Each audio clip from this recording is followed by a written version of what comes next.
नमस्कार दोस्तों। इस ट्यूटोरियल में हम लोग ये सीखने वाले हैं कि किसी कॉटलिन एंड्रॉयड ऐप में क्लिप बोर्ड के अंदर डेटा कैसे सेव करना है और डेटा कैसे रिट्रीव करना है। तो चलिए प्रोजेक्ट स्ट्रक्चर देखते हैं। कॉटलिन क्लासेस में हमारे पास एक मेन एक्टिविटी और लेआउट फोल्डर में है उसकी UI file activity underscore main dot XML. सबसे पहले यूआई देखेंगे।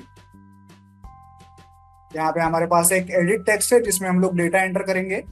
उसके नीचे एक बटन है कॉपी डेटा, और यहाँ पे एक टेक्स्ट व्यू भी है जिसमें फिलहाल कोई भी डेटा भरा हुआ नहीं है।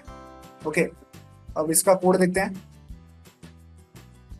यह है कंस्ट्रेंट लेआउट, यह है टेक्स्ट इनपुट लेआउट जिसके अंदर एक एडिट टेक्स्ट है।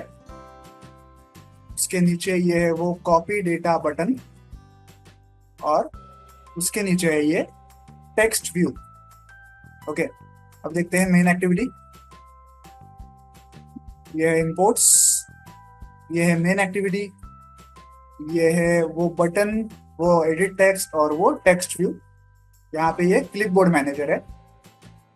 ऑन क्रिएट फंक्शन में सबसे पहले हम लोग यूआई फाइल को सेट करते हैं activity underscore main dot XML. फिर बटन, एडिट टेक्स्ट और टेक्स्ट व्यू इनके आईडीज फाइंड आउट करते हैं। फिर क्लिपबोर्ड मैनेजर सर्विस को कॉल करते हैं। जब यूजर कॉपी डेटा बटन को क्लिक करेगा तब हम लोग सबसे पहले क्या करेंगे, यूजर ने एडिट टेक्स्ट में जो भी डेटा टाइप किया है उसे हम लोग रिट्रीव करेंगे और उसे इस डेटा नाम के वेरिएबल में स्टोर करेंगे। उसके बाद उस डेटा को जिसको यूजर ने टाइप किया है एडिट टेक्स्ट में, उसे हम लोग क्लिप बोर्ड में ऐसे सेव करेंगे। ओके, तो हमारा डेटा क्लिप बोर्ड में सेव हो चुका है।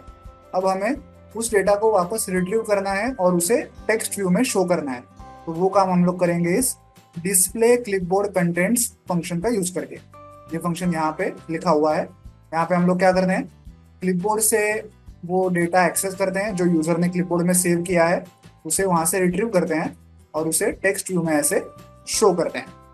ओके, और वो हो जाने के बाद हम लोग एक टोस्ट शो करते हैं कि data copy to clipboard. Okay, यहाँ पे ओवरऑल हम लोग क्या कर रहे हैं, जब यूजर ने कॉपी डेटा बटन को क्लिक किया तो एडिट टेक्स्ट में यूजर ने जो भी टाइप किया था उसे हमने पहले तो रिट्रीव किया, और फिर उस डेटा को हमने क्लिपबोर्ड में स्टोर किया।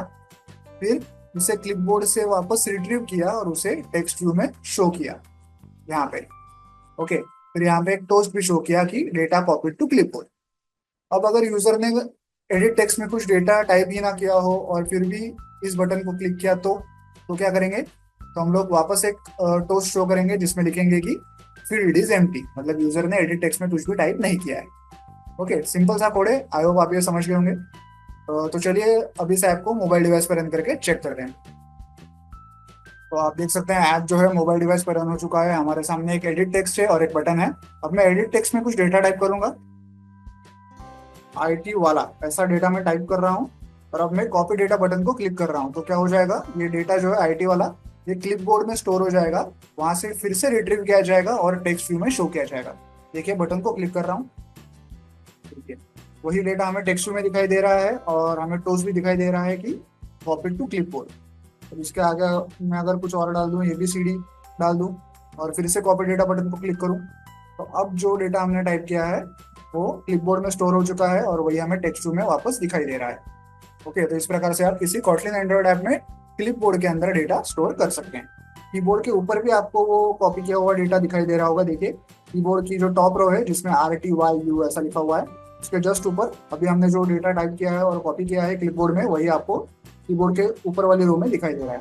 ओके, तो आई होप आप ये कोड समझ गए होंगे। वीडियो में दिखाए गए इस कोड को डाउनलोड करने के लिंक मैंने वीडियो के नीचे डिस्क्रिप्शन बॉक्स में दे दिया, आप चाहें तो वहां से कोड डाउनलोड कर सकते हैं। वीडियो को एंड तक देखने के लिए धन्यवाद। Thank you.